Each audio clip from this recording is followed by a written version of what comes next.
സംസ്ഥാനമാകെ UDF തരംഗത്തിനൊപ്പം നിൽക്കുമ്പോഴും LDFനെ കൈവിടാത്ത മണ്ഡലം എന്നതായിരുന്നു വടകരയുടെ പ്രത്യേകത. 1971ലും 77ലും കോൺഗ്രസിനൊപ്പം നിന്ന മണ്ഡലം പിന്നീടുള്ള കാലം മുഴുവൻ ഇടതുപക്ഷത്തിനൊപ്പം നിലയുറപ്പിച്ചു. ചെങ്കോട്ടയിൽ വീണ്ടും വിള്ളൽ വീണത് 2009ലാണ്. മുല്ലപ്പള്ളി രാമചന്ദ്രനിലൂടെ UDF മണ്ഡലത്തിൽ ഇരുപ്പുറപ്പിച്ചു. കഴിഞ്ഞ ഒരു പതിറ്റാണ്ടായി രാഷ്ട്രീയ കേരളം ഏറെ ചർച്ച ചെയ്യുന്ന ഒരു മണ്ഡലമാണ് വടകര. വടകരയുടെ ചിത്രം നോക്കുകയാണെങ്കിൽ തദ്ദേശ സ്വയംഭരണ തെരഞ്ഞെടുപ്പുകളിലും നിയമസഭാ തെരഞ്ഞെടുപ്പിലുമെല്ലാം LDFനാണ് മുൻതൂക്കം. പക്ഷേ ആ ചിത്രം മാറുന്നതാണ് ലോക്സഭാ തെരഞ്ഞെടുപ്പിൽ ഒരു പതിറ്റാണ്ടായി കാണുന്നത്. മണ്ഡലം രൂപീകരിച്ച നാൾ മുതൽ വടകരയ്ക്ക് ഇടത് ചായ്വാണ് കൂടുതൽ. പ്രജാ സോഷ്യലിസ്റ്റ് പാർട്ടിയുടെ KB മേനോനായിരുന്നു ആദ്യ MP. 62ൽ സ്വതന്ത്ര സ്ഥാനാർത്ഥി AV രാഘവൻ. 67ൽ സംയുക്ത സോഷ്യലിസ്റ്റ് പാർട്ടിയിലൂടെ A ശ്രീധരൻ മണ്ഡലത്തെ പ്രതിനിധീകരിച്ചു. പിന്നെയുള്ളത് KP ഉണ്ണികൃഷ്ണന്റെ കാലമായിരുന്നു.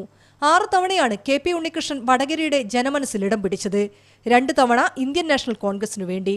അടിയന്തരാവസ്ഥയ്ക്ക് ശേഷം നടന്ന തെരഞ്ഞെടുപ്പിലാകട്ടെ കോൺഗ്രസ് വിമതനായിട്ടായിരുന്നു KP ഉണ്ണികൃഷ്ണന്റെ മത്സരം.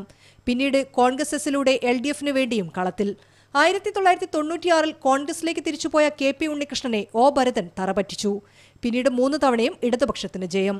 തുടർച്ചയായുള്ള ഇടതുപക്ഷത്തിന്റെ വിജയത്തിന് വിലങ്ങിട്ടത് മുല്ലപ്പള്ളി രാമചന്ദ്രൻ. 2009ൽ CPMലെ പിളർപ്പ് RMP രൂപീകരണം എന്നതെല്ലാം മുല്ലപ്പള്ളിയുടെ വൻ വിജയത്തിന് ആക്കം കൂട്ടി. 2014ലും വിജയം ആവർത്തിച്ച് മുല്ലപ്പള്ളി CPMന്റെ കണക്കുകൂട്ടൽ തെറ്റിച്ചു. ജനതാദളിലെ വീരേന്ദ്രകുമാർ വിഭാഗം UDFനൊപ്പം ചേർന്നതായിരുന്നു ഇക്കാലയളവിൽ ഇടതുപക്ഷത്തിന് തലവേദനയായത്.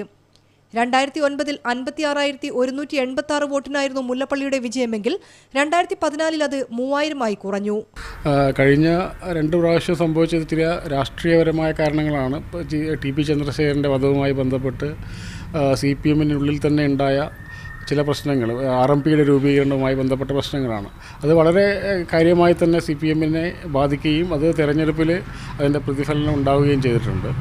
പക്ഷേ ഈ ഒരു തെരഞ്ഞെടുപ്പോടു കൂടി അതിൻ്റെ ചിത്രം എങ്ങനെ മാറും എന്നുള്ളതാണ് എല്ലാവരും നോക്കിക്കാണുക. കണ്ണൂരിന്റെ കൂത്തുപറമ്പ്, തലശ്ശേരി, കോഴിക്കോടിന്റെ വടകര, നാദാപുരം, കുറ്റ്യാടി, പേരാമ്പ്ര, കൊയിലാണ്ടി നിയോജക മണ്ഡലങ്ങൾ ചേർന്നതാണ് വടകര ലോക്സഭാ മണ്ഡലം. ഈ 7ൽ 6ലും LDF തരംഗമാണ് കണ്ടത്. കുറ്റ്യാടിയിൽ അട്ടിമറി വിജയം നേടിയതും നാദാപുരത്തും പേരാമ്പ്രയിലും ഭൂരിപക്ഷം കുറഞ്ഞതുമാണ് വടകര മണ്ഡലം UDFന് നൽകുന്ന ആശ്വാസം. ലോക് താന്ത്രിക് ജനതാദളിന്റെ മടങ്ങിവരവ് LDFന് കൂടുതൽ ഊർജം പകർന്നിട്ടുണ്ട്. ഷിത ജഗത്, മീഡിയ 1, കോഴിക്കോട്.